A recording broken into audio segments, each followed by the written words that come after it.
So, what are the markings? And that could mean a couple things. It could be written language, but it could also mean um, places we've marked, um, recordings we've made, visual recordings, things like that. There's a rare example. I actually found it hard to find something like this in Peanuts. But continuing with the birds that we saw in the animals section, I realized that they began carrying signs at one point in order to um, communicate a little bit with Snoopy.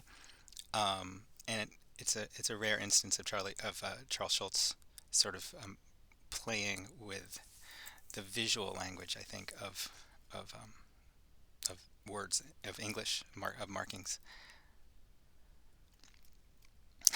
There it goes a little bit more, a little deeper, and then in the end, a little paw print as a marking and showing solidarity with Snoopy.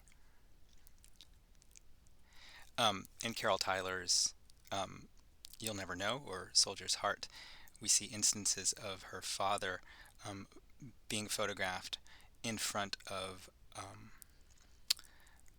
the markers around the World War II memorial. He is taking photos of every place he's ever lived: Illinois, Tennessee, New York, Indiana. Of course, there's 50 of these representing every um, soldiers from every state.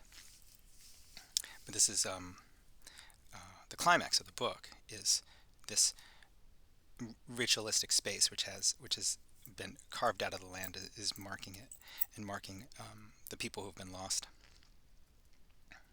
And he begins to break down as he sees um, lists of the battles in in the World War II arenas.